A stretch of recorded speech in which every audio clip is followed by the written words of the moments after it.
प्रश्न, निम्न रेखिक समीकरण युग्म को प्रतिस्थापन विधि से हल कीजिए।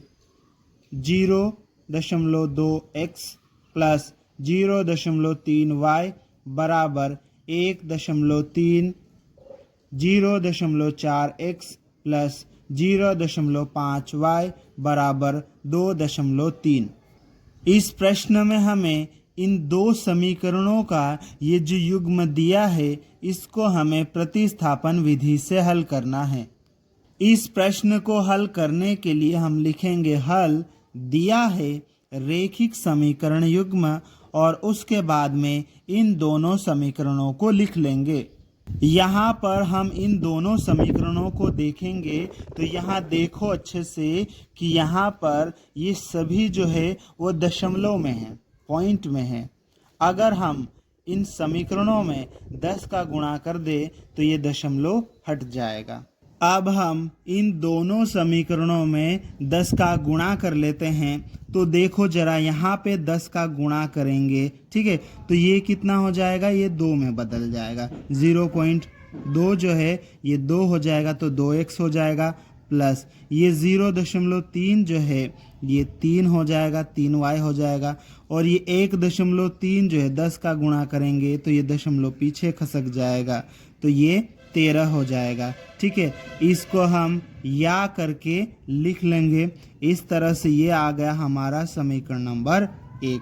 ठीक है, अब दूसरे समीकरण में भी 10 का गुणा करेंगे तो ये कितना हो जाएगा, 4x हो जाएगा, ये कितना हो जाएगा, 5y हो जाएगा, और ये कितना हो जाएगा, 23 हो जाएगा।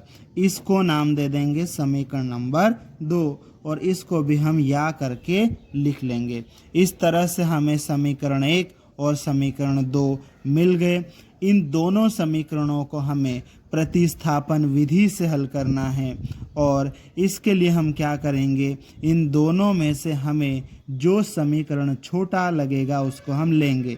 तो यहाँ देखो हमें समीकरण नंबर 1 छोटा लग रहा है, सरल लग रहा है, तो हम समीकरण नंबर 1 लेंगे और इससे x या y का मान निकालेंगे।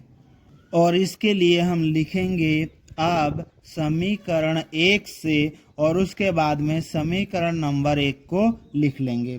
अब समीकरण नंबर 1 से x या y का टेम्परेरी मान निकालना है। किसका मान निकालना हमारे लिए आसान रहेगा, किसके साथ में छोटी संख्या, देखो x के साथ में छोटी संख्या है तो x का टेम्परेरी मान निकालना आसान रहेगा। तो x का मान निकालना तो ये y वाला बराबर के इधर जाएगा, तो यहाँ बराबर के इधर रहेगा 2x बराबर ये कितना है, 13। अब ये जो 3y है बराबर के इधर प्लस का है, बराबर के इधर जाएगा तो माइनस का हो जाएगा। ठीक है, हमें यहाँ पर x का मान निकालना है। x के साथ में अभी 2 है, इस 2 को हटाएंगे, ये गुणा में है, बराबर के इधर आएगा तो कहाँ आएगा, भाग में आ जाएगा। तो ये x बराबर 13 माइनस 3y, यहाँ पर 2 गुणा में था, बराबर के इधर आएगा तो इस पूरे के बटे में आ जाएगा। ठीक है, इस तरह से ये x का टेम्परेरी मान मिल गया। इसको हम समीकरण नंबर 3 नाम देंगे। अब x का ये जो मान हमें मिला है, इस मान को हम उस समीकरण में रखेंगे जिसका हमने अभी तक प्रयोग नहीं किया है। तो देखो समीकरण 1 का हमने प्रयोग कर लिया है, समीकरण 2 बचा हुआ है, तो ये जो x का टेम्परेरी मान है इसको हम समीकरण 2 में रखेंगे। इसके लिए हम लिखेंगे समीकरण 3 से x का मान समीकरण 2 में रखने पर। अब समीकरण 2 को एक बार हम लिख लेंगे। ठीक है, समीकरण 2 को लिखने के बाद में अब हमें क्या करना है, समीकरण 2 में इस x की जगह पर x का ये जो टेम्परेरी मान है इसको हमें रखना है। ठीक है, तो ये हम लिख लेते हैं 4 x के साथ में गुणा में है, तो x का मान जो भी रखा जाएगा उसके साथ में ये 4 गुणा में आएगा, तो हम कोष्टक बना लेते हैं, फिर ये लिख लेते हैं 13 माइनस 3y, और इस पूरे के बटे में 2 है। ठीक है, कोष्टक बंद। अब ये प्लस का चिन्ह, ये 5y और ये बराबर 23। अब आगे इसको हमें थोड़ा सा सोल्व कर लेना है। तो देखो यहाँ पे क्या होगा, ये बटे में 2 है, गुणा में 4 है, ये 2 के पहाड़े में आता है, ये भी 2 के पहाड़े में आता है। ठीक है, तो 2 के पहाड़े से ये कट जाएगा। 2 के पहाड़े में 2 कितनी बार में आता है, 1 बार में, और 2 के पहाड़े में 4 कितनी बार में आता है, 2 बार में, तो ये 2 बार में कट जाएगा। इस तरह से यहाँ पर हमारे पास में ये क्या बचा, 2 बचा। ठीक है, और कोष्टक में ये कितना है, 13 माइनस 3y प्लस 5y बराबर 23।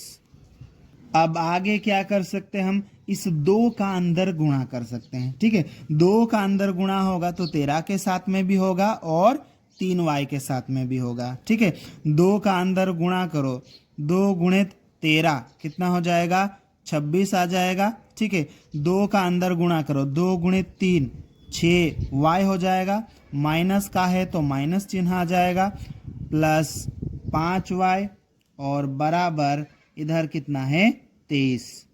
अब यहाँ पर हमें y का मान निकालना है, तो y वालों को बराबर के चिन्ह के इधर ही रहने दो और संख्याओं को बराबर के चिन्ह के उधर भेजेंगे। ठीक है, तो ये माइनस 6y इधर ही रहेगा और प्लस 5y और ये बराबर का चिन्ह इधर 23 है।